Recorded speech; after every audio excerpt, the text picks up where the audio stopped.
An investigation has now been launched after a swastika flag was seen inside of a GOP congressman's office. And if you bring up this tweet, you're going to be able to see it there. The Rooster was helping to spread this.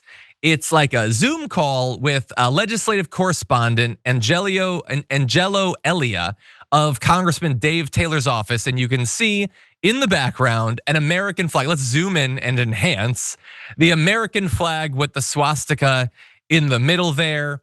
I don't know if that's, for all I know, that's like a classic neo-Nazi flag. I've never seen that flag before. I'm sure it sells well online or whatever, but it was fairly prominently displayed in the background and visible on the Zoom call.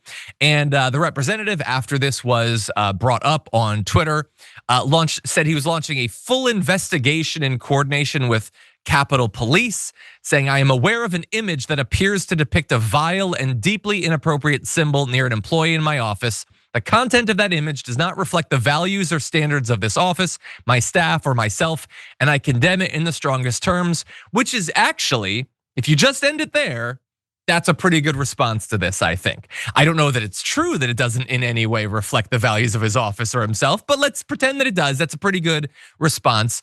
When he says he's launching a full investigation with the Capitol Police, I don't necessarily know what that means. What are the police doing when they get there? Like somebody put it up. Maybe you can look at the tapes or something to find out if it was in fact the legislative aid.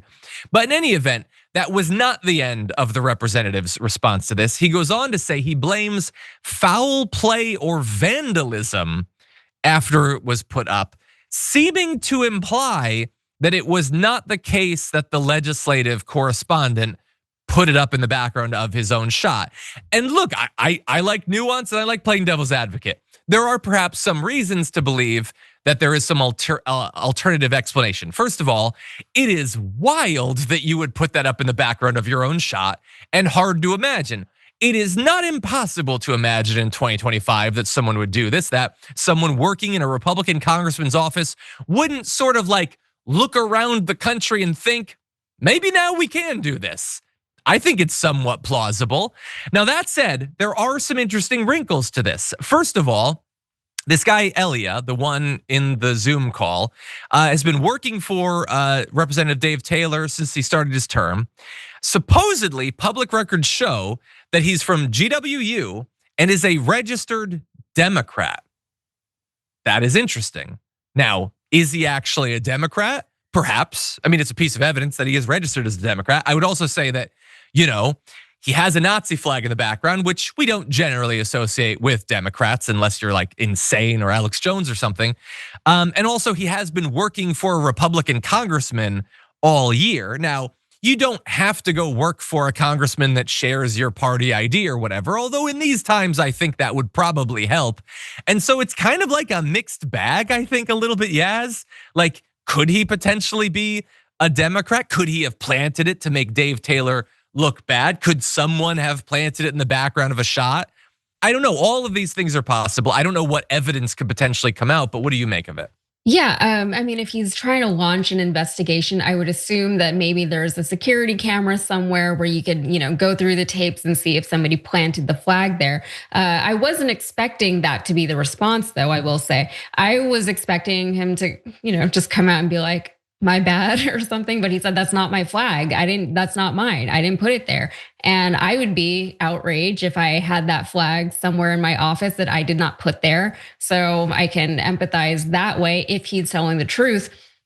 It would be very, very strange, though, for a congressperson to have that in their office at all, right? Because even if that is your private personal office, people are in there all the time, right? Even if you think that the times are so ripe that you can just be an outward Nazi and, deface the American flag to be a Nazi flag, even if you think that, during the Trump administration, anything goes and nothing matters, even that I think would be maybe a little bit off-putting to your colleagues on the Hill. So that would be, just a little hard for me to believe that a congressperson would put that. And the thing is, though, we don't know, right? We just don't know yet. We don't know where this came from. We don't know whose it is. We don't know what the point of it was. But here it is. Now we have it, and it's not necessarily even the worst thing that has come out from the Republicans as far as messaging this week. Yeah, So. which we'll get to. Yeah, look, I don't think a lot of anybody is asserting that the congressman himself put it up. I Yeah. think the idea would be that evidently can just be up in your office, at least for a little while, without anybody having a problem. Let me tell you, now I can't say for sure, but I would imagine that if I sometimes change the decorations I have in the background. If I put a swastika up, I feel like someone would mention it, right? I feel like someone on the stream or Edwin would come in the studio and be like, hey, what's up with the new flag, buddy? But evidently, it took a person on Twitter seeing it to bring it up. Again, it's not seemingly that someone in the office was aghast at what they saw. It was only when it was on a Zoom call and an outsider was invited in. And so I think the simplest explanation is a guy who is working for this Republican representative thought it would be cool to have a swastika up in his office. And again, you might think you're being unfair. Why would you possibly think that? Why would you think that they would ever do anything other than perhaps when Dave Taylor came down pretty hard on this guy? And I'm surprised by that. Why are you surprised? I mean, of course they're gonna do that. But are they? Because yeah, as you brought up what happened, you referenced the Young Republicans Nazi gas chambers chat group. And we played yesterday JD Vance apologizing for it. He is still apologizing for it. He went on Charlie Kirk's podcast, because I guess that's just his job now or whatever, to say, grow up, focus on the real issues. Don't focus on what kids say in group chats. The reality is that kids do stupid things, especially young boys. They tell edgy, offensive jokes. That's what kids do. And I have two responses to that. The first is there's been an analysis of the people in that, and the youngest is 24. And that is not a goddamn boy, okay? You can say boys will be boys, but these ain't boys. These are grown ass men. And we should all have higher expectations for them, especially you. You're the goddamn vice president of the United States, and you're acting as if 24-year-olds are like 14-year-old little twinks or something. What are you talking about? They're grown ass men. They are literally leaders of the Young Republicans. They're not random 17-year-old interns or something. We should have standards for them. But you clearly don't. And you think we have to stop getting down on people for edgy, offensive jokes. And if that is the case, I'm old enough to remember that he was going crazy just like a couple of weeks ago about people posting memes about Charlie Kirk. Suddenly, or at least back then, edgy, offensive jokes, not okay. Boys will not be boys when the boys are making fun of my buddy Charlie Kirk. So you see the different standards there. Posting a meme online, that should get you fired, should get you canceled, maybe deported or whatever.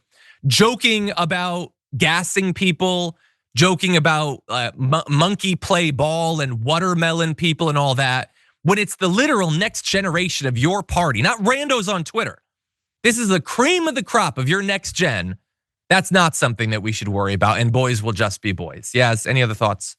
Yeah, it's just like obviously there's a lot of hypocrisy here, and like I don't want to belabor that point, but it's also, as you brought up, this is the future of the Republican Party, right? So for leaders of the Republican Party, like JD Vance, who is also now a podcaster, also he's on TikTok now, so go and be sure to follow him over there. For somebody like JD Vance of all people to just excuse this behavior and pretend as though it's not a big deal. That says a lot about the party values, says a lot about JD Vance's values. And again, this is just an effort to just control every narrative that comes out. But the narrative it's so overwhelmingly loud that the people can hear it, regardless of what people like JD Vance and Donald Trump tell us, right? Donald Trump still cannot silence the Epstein story. People are still asking him for those Epstein files, despite how many times he has come out and said, stop literally asking me about these files. You're not gonna get these files. And then you have JD Vance, he's saying, stop asking me about these boys. It doesn't matter. They're just children. They're just gonna say some dumb things every once in a while. So it's kind of amusing to watch them try and play this game, because they're just not good at it. Or even if they were good at it at one point, they aren't anymore.